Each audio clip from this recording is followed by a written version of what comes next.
Praise the Lord. Ahanba magtada Prabhu Jesu Christa, Jesus Christ, Kanbiba Mapu, aikoibu loinabiba, thadokpidaba Mapugi minglenda, yengbiriba amasung tabiriba pumnamakpu dayanan laishram na ikai khumnazari amasung yaifa mongol su pizari. Mayam aina nongmanili mamangda semjekiba wapawda phongdoksakiba madudi aikoigi Manipurgi Litan da tangkhulgi yum kaya mai sakpagi maramna tangkhulgi ma pabungi chilinau kaya ama relief camp da leibado aduga akhoi Kanbiba mapugi maikeidage mateng khara pangjage mateng khara tawjagani haiduna phongtoksagibado mayam hairibaduda nungsiba chilinau che chel kaya nasu angamangamba mateng hapirei masigi damakta mateng tawbirakhraba pumnamakpu Prabhu Jesu gi mingdai kai khomnajari amasung mayam aina khanjaba adumak ningba thongzare ipa ishorna thonganbire ngasi asi ayukta aikoigi imaga wari sanajarba matungda mekoigi relief camp adugi leader oibi ima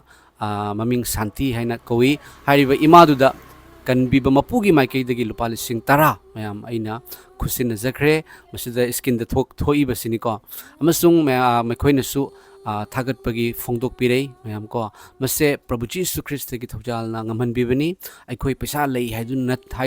natte piba natte adubu nungshiba adomgi ima pabungi chilinau sing tangkhulgi oja sing adomgi awabada aikoi su sarugi yazari aikoi amatani haibigi nungshiba do uthoksabani mayam ko aduga hairibasida mateng tawbirakpa chilinau iche chelsing thamoidagi thagatpa phongdoksari asumaina akhoi awana tarbasing mathau tabasing dai akhoi hena mateng tawba ngamnaba honase maramdi mase ishorgi aningbani mahakya pamani ko mahakna hai madudi chanaba leiba mahakna leitabaduda pisanu aduga setnaba leiba mahakna leitaba miduda pisanu haiba haibadi chanaba leiragadi chamino setnaba leiragadi setmino aduga akhoi awana tarbasing da mateng pangbase Yehova Ishwar da akhoi puthokpani soidana ipana saruk chama hena hanbirakani haiba Holy Bible na akhoi takpibani asini Jesu Christa thajuba Christian haibado masak unadragasu maming khangnadragasu awaba ma lei haiba matamda denomination jengdana akhoi mateng tawba sini Kanbiba mapugi speciality se phajaba nungsibase humanity miyobigi nungsibana khwaidagi athoiba dharmani haibado mayam ko asini Christianity popi thaba nate migi mangnaba tawba nate nupi engang hatokpa nate Kanbiba kokpiba aduga ngamjaba makai mateng tawba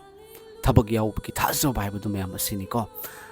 thabak yauba thajaba hena utminasi mateng pangbirakraba aibu support tawbiduna akoi aina khanjariba asa asibu thunganbiriba chilnau sing adomna tawjaba chechel sing tawjarakadaba thabak ponamakta Prabhu Jesu na loinabiba oisanu phattaba pomnamakta gi Kanbiba oisanu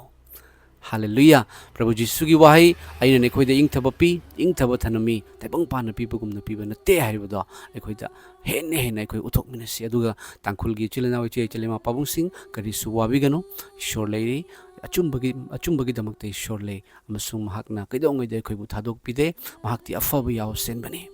ekhoibu thadokpiroi maramaduna akhoi tangkhulgi chilinau chelema pabungsing mayam punamakpu ishorna loinabiduna hena harauba nungaiba ingthabado pinabiba oisanu tekta kaidaba oisanu haiduna phongdokchari thagachari mayam ase mayam da hainingbagi maramna aina mong asigi video si semjabani maikhoina video mateka ma thabire masisu mayam yengbiu Mr. Dayananda Ashram, Silchar Wadia, Ahi YouTuber Naji, Jana Ila something. Tayaji, Immanuel, Kapsam again, and how long Haida, and the Silan to my sita happy. Tada put on out in the road of Kamido, then to a bank piece here low. about Kimilo.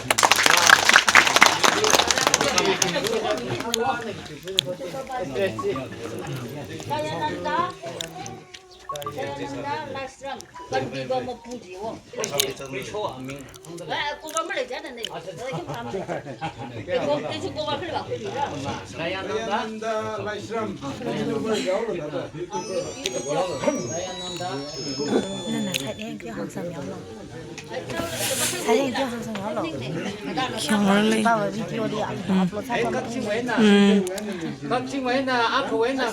Silchar dagi Dayananda Livestream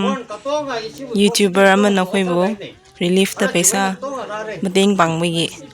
khoi Litan tangkho macha dagi yam nungai re haiba nungonda ꯅꯉꯣꯟꯗ ꯌꯥꯝ ꯅꯨꯡꯉꯥꯏꯔꯦꯅ ꯍꯥꯏꯖꯔꯤ ꯑꯩꯈꯣꯏ ꯃꯌꯥꯝꯅ.